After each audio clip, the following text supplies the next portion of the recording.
A grande maioria precisa de um Estado presente para impedir exatamente os ricos de fuderem mais ainda com a pobreza. Sim. Porque eles vivem disso, mano. A miséria existe não é por casualidade, por infelicidade ou por incompetência. É uma existência estratégica e criada, deliberada. É um projeto. Porque ela serve de chantagem para o trabalhador aceitar qualquer trabalho sem direito, por medo da miséria. E agora que tá bom. Sim. Agora não tá ruim. Agora que tá bom, bom, porque o cara não tem direito nenhum, o cara é profissional liberal, ele emite uma nota por mês e tá bom, né? Aí o patrão tinha aquele discurso, não, mas eu pago um pouquinho a mais pro cara ter as férias. Também não libera nas férias final de ano nada, porque tem que continuar a produção, a escalar a produção. Vende as férias para poder ter um refresco, né, Sim. mano? Se aliviar das dívidas e trabalha o tempo todo. E negociando dobra. direto agora com o patrão também tá bom, porque aí você senta na mesa dele, ele fala, ó, de 2.000 vai para 1.000, beleza? E você tem que vir domingo também. Sim, e se você não vir, eu tenho outros profissionais Tem gente liberais que desesperada também vão aí. vir. Tem gente desesperada para botar no seu lugar, não vai querer, não? Rescindo o contrato Chantagem, contigo velho. e faço um contrato com outro. Então, Mas, né, porque não é carteira A mais. direita não tem proposta, mano. Sim. Tem mentira.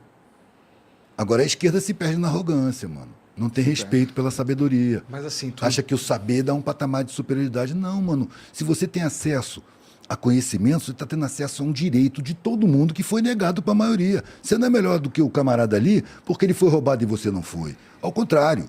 Você tem a obrigação de ser mais solidário com ele. Passa o teu conhecimento para ele de graça. Mas aí, dentro da academia, existe uma psicologia do inconsciente. Mas eu grava em você que o teu saber é o teu valor pessoal, o teu valor social. Você não pode dividir o seu saber por inteiro. Sacou? Você não pode distribuir. Porque senão você vai perder valor. Cria insegurança nos acadêmicos para que eles egoizem o conhecimento. Então, eles não servem ao conhecimento, eles querem chegar mandando. Não, porque eu sei, porque eu estudei. Sim. E o pobre concorda com isso. Sim. Não, porque ele estudou.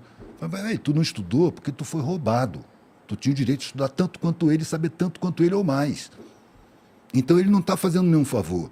Ele está cumprindo uma obrigação humana, moral, espiritual.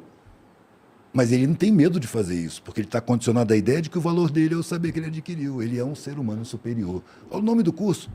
Curso superior. Tinha que ser curso de responsabilidade social. Não tinha que ser curso superior. Isso é para criar uma sensação de superioridade falsa. Tira os pobres lá da universidade e vê se aquela porra funciona. Não sobe uma parede, meu irmão. Engenheiro bota a mão no tijolo. Tira os eletricistas. Tira os motoristas. Tira os faxineiros. Tira os pobres. Não funciona. Então, esse egoísmo com o saber é de uma pequeneza, velho. Chega a ser burro. Com certeza chega a ser burro, porque a gente está desperdiçando... Um país com povo instruído é um país que se torna soberano, Sim. Difícil de controlar. A ignorância torna a pessoa fácil de manipular, fácil de enganar. E ele não vai pelo saber, ele vai pelo alpinismo social. Exato. O diploma vai galgar ele um salário maior. E o saber para servir ao mercado, Sim. E não à humanidade. O saber é só Qual é a pro escola mercado. que fala em harmonia social, velho? Qual é a escola que prepara seres humanos para se integrarem na humanidade, no coletivo, para buscar harmonia social? Não tem. As escolas preparam competidores implacáveis para o mercado. Sim. É educação de mercado, velho. A gente precisa de uma educação humanista. A gente está trabalhando para transformar essa sociedade em humana. Quando o ser humano vai ser posto no primeiro patamar de importância da sociedade. E aí vai ser inadmissível um ser humano analfabeto, a não ser que ele queira ser analfabeto. Vai ser inadmissível ver um ser humano com fome, a não ser que ele queira fazer o jejum. Um ser humano ao desabrigo não tem, a não ser que o cara queira se colocar ao desabrigo. Porque isso vai ser vergonhoso para todo mundo. Se tem um desabrigado ali, velho, numa sociedade humana, é para chamar o prefeito. Ô, prefeito, que negócio é esse? Tem uma família ali desabrigada, meu irmão. O que você está fazendo? Para que tu serve? Aqui, nessa nossa realidade, ele serve para servir os ricos. Ele serve para atender os interesses econômicos. E enganar os pobres. E manter os pobres lá embaixo, submissos, se sentindo inferiores, impotentes, incapazes, dando graças a Deus de ser explorado. Sim. Isso eu vi lá atrás, mano. Porra, eu usufruía da injustiça social. Se eu tinha um garçom de cabeça branca ali, porra, pro meu pai, eu ser garçom era inadmissível. Por que o cara era garçom e tinha cabeça branca? Saca? A gente vai chegar numa sociedade onde o serviço braçal, bruto, vai ser feito pelos jovens. De qualquer classe. Ou que não tenha classe. Com a idade você vai subir de patamar, velho. Isso é uma sociedade humana. Você vê um cara de cabeça branca puxando uma carroça, meu irmão, é de doer. Fala, cara, que porra de sociedade é essa? Como é que eu vou respeitar essa sociedade? Não, e outra coisa, eu arrumei emprego na padaria quando eu tinha 12 anos, porque era emprego de moleque. Entendeu? Hoje o cara trabalha na padaria ele tem 40, 50 anos, o moleque não encosta para trabalhar, não tem vaga para ele.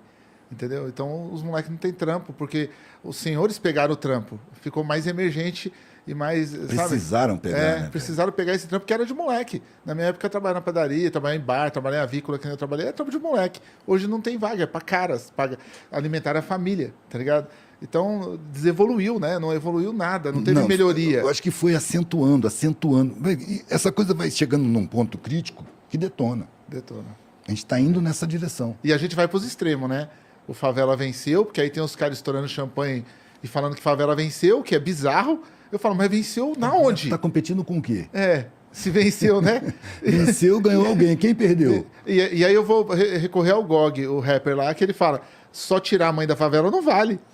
Entendeu? Então, se você tá gritando pra todo mundo, favela venceu, só tirando a sua mãe, não vale, isso não vale. Vamos pra outra coisa, você vai ajudar mais gente? Porque só tirar a sua mãe não vale. Né? É pouco. A luta é coletiva, né? Exato. A luta, a batalha, né? Enfim, é muito bizarro como o cara... Aí ele cai na meritocracia de novo. Aí ele cai na questão religiosa de novo, né? Da coisa que hoje Cristo é o poder. Né? Todas as igrejas também têm esse negócio da ascensão social como o grande contato com Deus também. Você vê que do trap à igreja evangélica, tudo se encontra no mesmo lugar, que é o dinheiro, né? A ascensão através do dinheiro. Eu tenho alcance de Deus porque eu provenho que a minha riqueza ela foi solícita através da minha conexão direta com Deus, né?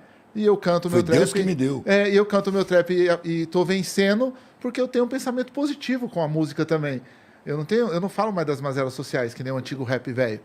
Entendeu? Sim, é louco sim, isso, né? É ostentação, sexualização, violência. É o que dá dinheiro. É o que dá dinheiro. Mas eu acho que isso vai acendendo pequenas luzes para mostrar o que é a sociedade. Sabe? Eu pude fazer falas com senadores na época da CPI, da pandemia, e os dois eram dessa CPI. E quem botou foi o banqueiro, né? O Eduardo Moreira, ex-banqueiro, né? De banqueiro a companheira, o livro dele. E ele que me convidou. E eu não aguentei, perguntei como é que funcionam as correntes do poder econômico que compram consciência dentro dos parlamentos. Porque tem gente que vai lá representando banqueiros e vai lá nos gabinetes.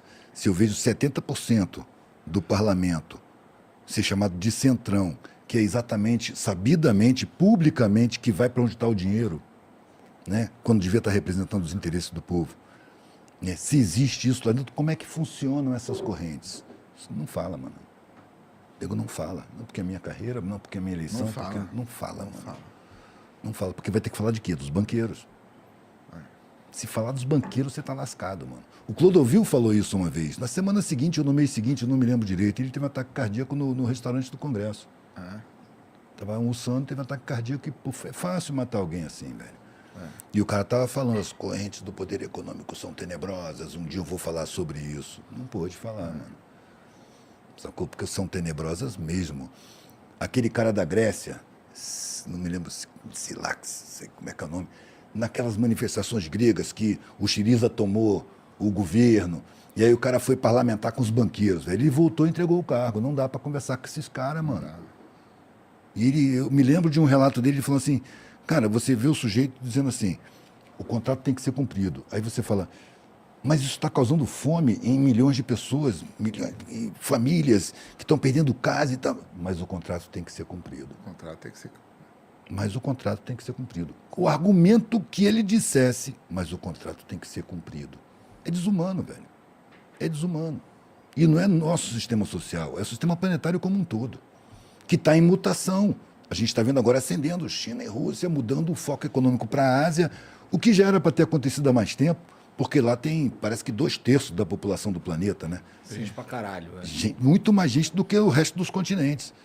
E quem domina o mundo militar e economicamente até agora tem sido Europa e Estados Unidos, com o Canadá como apêndice, assim. Na Europa e Estados Unidos. Quantos habitantes tem ali? Quanta gente isso representa? Quantas pessoas trabalham ali?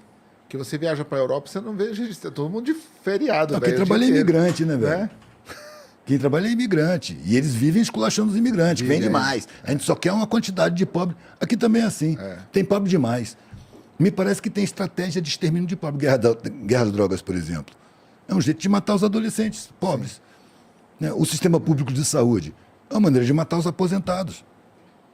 Com a ajuda inestimável da alimentação industrial.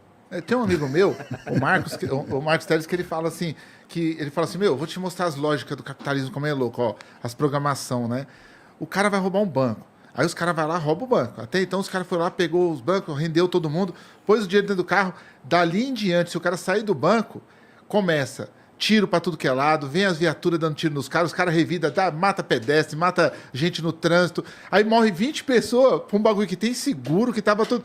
Aí ele falou, não é o dinheiro, mano. É a sensação, tá ligado? De segurança. O é a banco não sensação. O banco não admite, né, ser passado para trás, mas nem financeiramente não é porque ele tem seguro do dinheiro.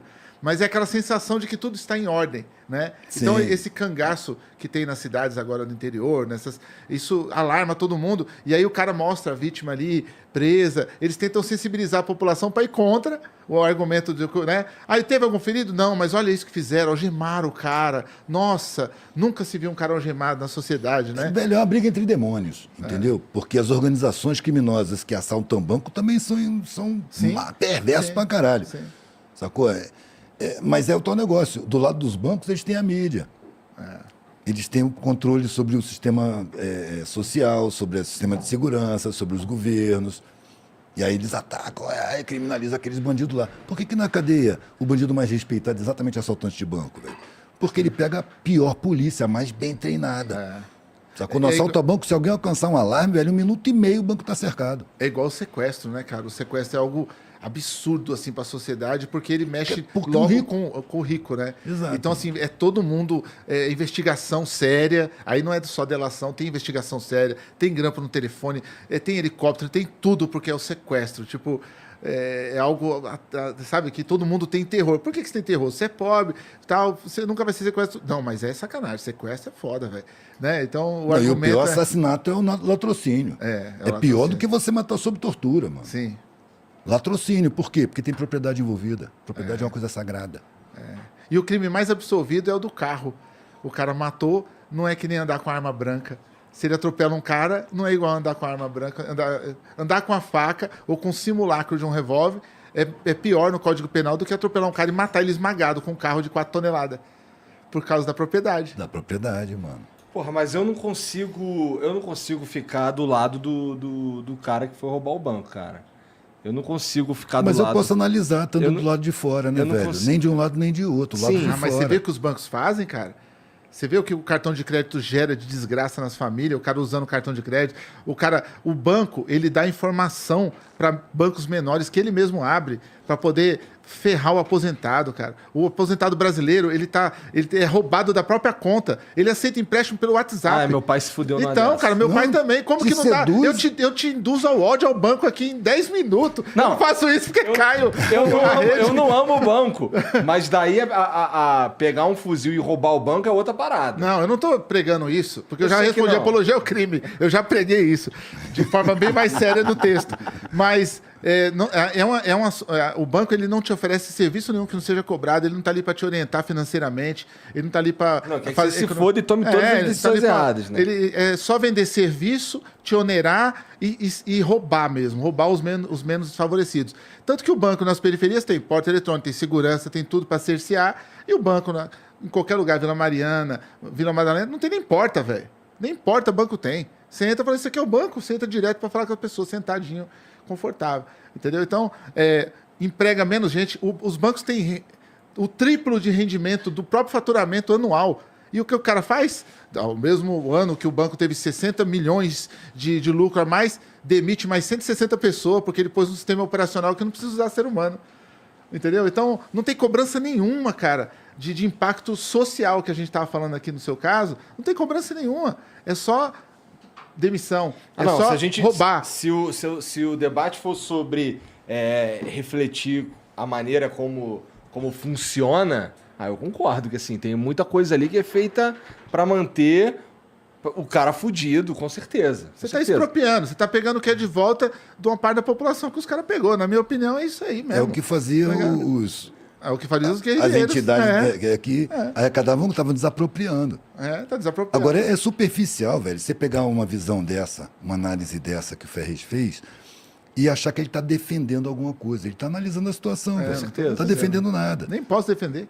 Né? Não dá Quando pra eu, defender. por exemplo, eu fiz várias restrições aos governos do PT, inclusive ao Lula. O acampamento indígena revolucionário foi um absurdo, foi atacado várias vezes, que estava contra Belo Monte. Belo Monte foi feito porque era acerto de campanha, não era decisão Belo pessoal. Monte foi uma covardia Foi uma tremenda. covardia. Cara. O acampamento indígena revolucionário, velho, foi atacado inúmeras vezes e foi reconstruído no dia seguinte. Eles detonavam. Teve um cacique que morreu do coração, deitado na rede por causa de gás lacrimogêneo. Teve a mina que perdeu a criança, que estava grávida, num desses ataques de polícia. E eles permaneceram lá 6 meses, mano. Sacou? Sempre tirar sendo os caras atacado. dali. Para impedir a construção de Belo Monte. E Belo Monte foi construído apesar disso. Então eu fiz várias críticas assim.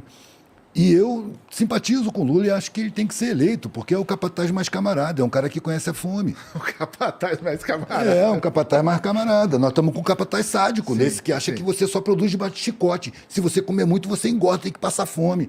Só que nós temos um capataz camarada que joga lá uma serragem onde está úmido, bota uma loninha para ninguém ficar abrigado.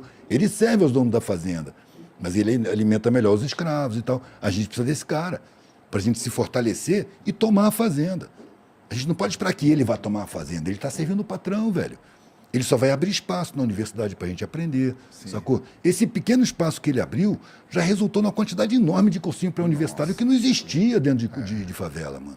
Não existia. Uma vez eu entrei em Acari, eu ajudei, eu era camarada lá da rapaziada, ajudei a decorar o Comitê Cultural Revolucionário da Lei de Acari e visitava lá sempre. E uma vez eu cheguei, eu ia de bicicleta, mano, de Niterói até lá, do leste para o oeste da cidade. Nossa, quanto tempo? 1 hora e meia. Velho, você pega a bicicleta, aponta ele, vai pedalando, você chega em Salvador, se você quiser. É só ter tempo. E eu ia.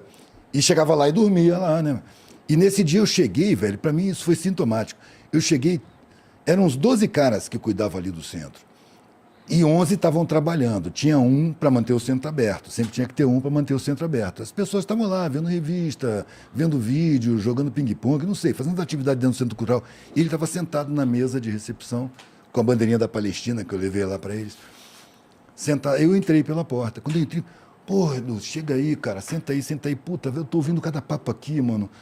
Senta aí pra gente trocar uma ideia, velho. A favela é muito alienada, é muita alienação, é um pensamento superficial, consumista pra caralho, velho. Como é que a gente faz? Eu falei, velho, uns anos atrás eu entrava em favela e não tinha ninguém reclamando de alienação. Só o fato de tu estar reclamando já é um sintoma de mudança. Isso acontece, mano. E tem seu ritmo. Sim. É alimentar essa roda, sem expectativa de ver pronto, mano. Eu vou te dar outra história. Uma menina esse dia chegou em mim e falou, eu fiz a faculdade por causa lá do Lula, lá, porque ele ajudou, mas é por causa do meu mérito também e tal, e eu vou votar no outro candidato mesmo, vou votar nesse candidato de direita que eu acredito e tal, e pronto. Eu falei, não, mas essa liberdade você tem. Enquanto ele não derrubar o STF, você tem. Quando ele derrubar, nem essa liberdade de falar isso você vai ter, filha. Tá bom? Se você não votar nele, você vai ser exterminada. Vão bater na sua porta e vão te matar. É por essa liberdade de você falar que vai votar nele que a gente está lutando. Para se manter essa liberdade também. Não é brincadeira. A última instância que esse cara está batendo é no STF. Quando ele derrubar e se derrubar, você não vai poder nem ter essa posição. Você vai ter essa posição se for favorável a ele. Se não for, você não vai poder. Mas tu acha que tem condição, mano? Eu acho que tem condição plena. Meu irmão, mas a Embaixada dos Estados Unidos não está envolvida? Nunca teve um golpe de Estado na América Latina sem a Embaixada dos Estados Unidos envolvida. Com a mídia batendo forte, direto, de todas as maneiras, sem dar chance de resposta para nada. Mas como você sabe que não está envolvida? Mano, você viu a reportagem que saiu? Na Time? Não, na Reuters. Entrevistaram gente da CIA dizendo que o chefe da CIA veio no Brasil avisar o Bolsonaro que não vai aceitar golpe. O chefe da CIA. Mano, o mercado estrangeiro, que é mais forte do que o mercado interno não aceita o Lula de maneira nenhuma, que o Lula é pobre e dá vez para pobre. Mas ele dá estabilidade econômica. Então o investidor estrangeiro está com medo de investir com esse cara aí. que é tudo imprevisível. É. O Lula dá uma previsibilidade para eles. Então eles estão querendo que o Lula assuma. Se o mercado financeiro não está contra, mano, então não tem golpe. Tem barulho, tem tumulto. Esse cara é especialista em tumulto. Quando você levanta poeira, mano, Ele a é razão especialista- desaparece. Ele é especialista em tudo. Eles Eles já então estão tá- vendendo a narrativa que ele tá, a maioria, na... Tá criando tumulto. Ele sabe que não vai é, poder fazer. é.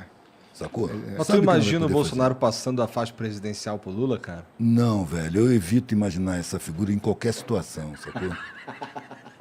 Mas aí um cara que eu estava entrevistando, ele falou uma coisa muito boa. Eu Ele falou assim, acompanhei a história deixa a dele Dilma desde que ele era entregar. vereador, mano. Deixa a Dilma entregar, porque aí a Dilma já foi usurpada do poder mesmo, ela vai lá e entrega e fica mais bonito. Não precisa ele entregar, não, ele que se foda. Não, aí ela tinha que receber de volta Né? primeiro. Tinha que né? receber de volta primeiro, depois até entrega, Depois né? passa. Tu tava no Rio lá nas manifestações lá 2013, por aí? Eu tive em algumas. É. E eu vi a manipulação, como é que estava sendo. Mas A começou, esquerda perdida, a direita perdida. começou espontâneo. Eu acho que foi um laboratório, mano. Um laboratório das redes sociais. Começou com aquele movimento pelos 20 Não centavos. é só os 20 centavos, não sei o quê. pelas passagens e tal. É. Começou com aquilo. Aí eu vi a mídia pichando pra caralho, a polícia indo pra cima, aí aumentava mais ainda, revoltava o povo que estava inconformado com a situação. E aí, de repente, a mídia recuou, parou de malhar. A polícia começou a só monitorar. Aí a polícia começou a dizer, a mídia começou a dizer que tinha uns baderneiros, mas eles eram poucos, que era legal ir. Aí começou foi tudo na sequência. Aí começou a aparecer gente noveleira, mamãe tô na manifestação. Aí os genéricos, né? Contra a corrupção, pela paz, sabe? Tudo genérico. Tava trazendo a rapaziada, o suco virou refresco, mano. E aí estimulou. As manifestações lotaram. Aí a polícia resolveu não, né? Mandaram a polícia cercar as manifestações. A última que eu fui, mano, foi na Presidente Vargas, 2 milhões de pessoas. A gente foi andando, velho, a prefeitura lá no final. A gente, que eu digo, la gente, todo mundo, aquela multidão, andando, velho, e eu olhava, cada rua lateral, um pelotão de polícia. Cavalo, escudo, cacetete, tudo parado, velho. E eu falei, cara, isso é uma armadilha. Isso é uma armadilha, não vai ter pra onde correr. Saca? Os caras estão fechando todas as saídas. Aí já comecei a avisar as pessoas, ó, é armadilha, não vai não, é armadilha, não vai não. Aí quando chegou na Central do Brasil, eu falei, eu vou sair, cara. Trouxe a rapaziada que eu conhecia, mano, vamos tomar uma cerveja ali, mano. Esse bicho vai pegar, esse bicho vai... Não deu outra, velho. Não deu outra. Começou o pau e a polícia só batia, mano. Só batia, não deixava ninguém fugir. Dando porrada geral para todo mundo. A ordem era bater, mano, para apavorar a população, para inibir manifestações, para aquelas pessoas nunca mais quererem ir numa manifestação. Aquilo foi uma estratégia. E deu no que deu. E o que aconteceu? A polícia agrediu, as forças de segurança atacaram, o PT caiu na moral. Perdeu-se a confiança. Foi parte da preparação para o golpe. Você sabe que em 2004, no governo Lula, foram mandados os militares da Amazônia estudar guerra na selva no Vietnã, que derrotou os Estados Unidos lá na selva deles? Não O que sabia você disso. acha que o Pentágono achou disso? Ali eles já estavam de olho nesse petista aí, nesse metalúrgico aí. Olha o que o cara está fazendo. Não está treinando o exército da Amazônia para combater na selva. A Amazônia é cheia de riqueza, a gente está de olho nessa terra aí há séculos. Não é à toa que as ONG dele vieram defender a terra contínua dos Yanomami. Não que não deva ter, mas eles vieram por interesse nos diamantes que estão lá. E eles mantêm os garimpeiros lá. Para quem que os garimpeiros passam ouro? Isso ninguém diz, né, mano? Do mesmo jeito que o Gedel acha aquela grana dele e ninguém diz de onde veio aquele dinheiro. Ou pra que era, porque ele ia pagar também, né? Também. Tava em dinheiro, ele não pôs no banco. Aquele dinheiro ia ser distribuído, né? Em algum lugar. É pra campanha deles, mano. Porque milhão não interessa aos vampiros, não. O vampiro trata de bilhão pra cima. Joga os milhões na mão dos políticos que são serviçais dele. Toma Cara, essa gorjeta aí. Eu sempre aposto no caos. Eu sempre acho que eu sou esperançoso, eu tenho fé num monte de coisa, mas eu aposto no caos, mano. Eu acho que quanto mais os caras derrubar e desorganizar, mais tem outras pessoas que vão ganhar. Até na desestruturação do país, sabe? Sim, sim. Então, é Eu bem acho capaz que de ter esse caos mais pra frente, ainda continuar esse caos um pouco. Não é minha expectativa, mano. Eu espero que não. Pode ser. Mas eu espero que a quantidade de gente que vem se esclarecendo comecem a aparecer mais, porque tem muita gente se esclarecendo, velho. Tem muita gente tomando consciência. Diante do todo, parece nada, né? Mas você olhando de perto, são pontos que contaminam, velho. Pontos contaminantes. Sacou? Amanhã mesmo eu tenho um compromisso na Educafro. Por que a Educafro existe e não foi destruída? Sacou? Está funcionando. Está esclarecendo gente periférica. Sim. E o periférico, quando se esclarece, ele não quer mudar de classe. Ele quer levar o esclarecimento para a galera. Sim. São poucos os que querem esquecer o passado. A maioria tá ligada. As pessoas não percebem, velho, o pessoal da classe média, classe alta, não percebe o afeto que é criado quando você vive num coletivo com muita dificuldade. Cria-se uma solidariedade sólida. Ali a solidariedade não é uma virtude, é uma ferramenta de sobrevivência. Você se torna solidário automaticamente sem se sentir bom. É como se fosse sua obrigação. Sim, sim. Eu estou dando a mão para o cara que está em dificuldade, porque eu sei o que é ter essa dificuldade. Quando eu estava em dificuldade, alguém me deu a mão. Sacou? Então o cara entrou na universidade. Ele não quer o canudo para ir virar outra coisa, ele quer trazer esse conhecimento para a galera. E geralmente ele traz colegas de classe média para serem professores dos cursinhos. Sim. Sacou? Para trazer o conhecimento. E eu acho que esse processo pode superar esse caos. Tem cara que vem participar de um programa de podcast e leva um programa inteiro para a favela. Favelado é folgado, velho. Tá cheio de gente esquisita, né? Mas é com esses esquisitos que a gente conta. Tem umas mensagens pra nós aí, Jean? Deixa eu ver. Tem algum vídeo, algum áudio? Até agora não. Tá, então eu vou pegar aqui. Vou aproveitar. Vai lá.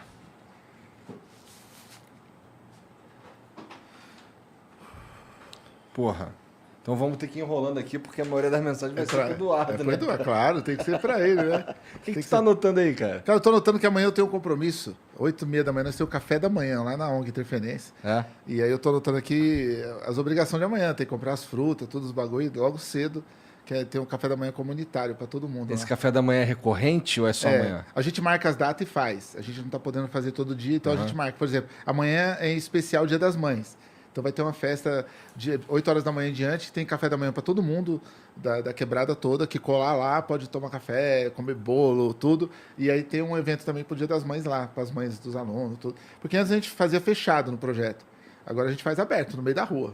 Nós ficamos doidos. É no meio da rua, mas é lá no... É lá na ONG Interferência, no Jardim Comercial, Capão Redondo. Entendi. Mas a gente abre a porta e todo mundo pode ir lá. É porque assim, eu tinha vontade de dar o café da manhã para as crianças, e aí eu fiquei tanto tempo para dar esse café da manhã, que a gente dá só almoço, que eu falei, agora só de raiva eu vou dar para todo mundo também que colar lá e vai tomar café junto com nós.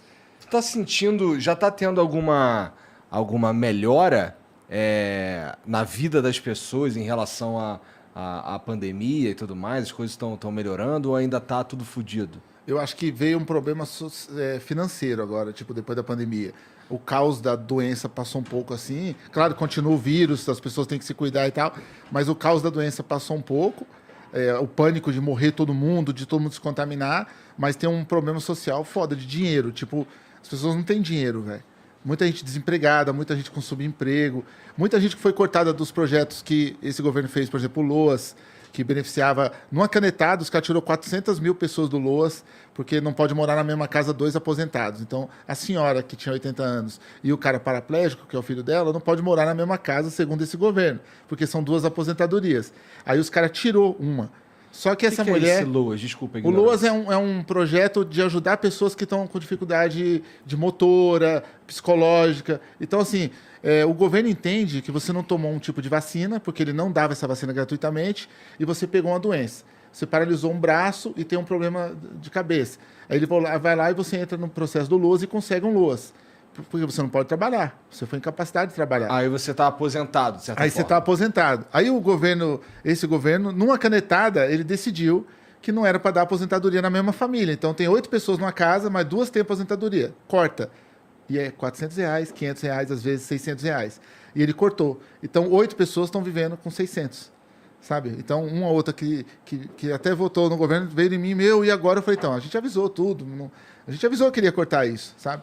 Isso é um dos problemas que tem. Tem vários outros problemas. Aumento da aposentadoria, no caso das mulheres, que passou de 20 anos. Então, a mulher com 55 anos tem que trabalhar mais 5 para poder se aposentar, sabe? Tudo isso Aliado à empresa de luz ter sido vendida, que era estatal, e aí vai privatizar tudo. Então a luz agora não é mais R$30, é 120 dentro da favela. Aí a empresa de água, a empresa da Sabesp, numa canetada, vai cobrar esgoto. Em vez de R$50, você paga 100. O botijão de gás teve mais um aumento por causa da guerra, então paga 130 no botijão. O quilo da cebola é tanto. Limão, 27 pau o quilo de limão. Então tudo isso junto, velho, deixou as pessoas passando dificuldade. Entendeu? Então aumentou esse problema pra gente. A gente tem um problema agora que é... Por isso que a gente fez o café para todo mundo. Então ainda o patamar pré-pandemia não voltou. Não, o pós... Não voltou.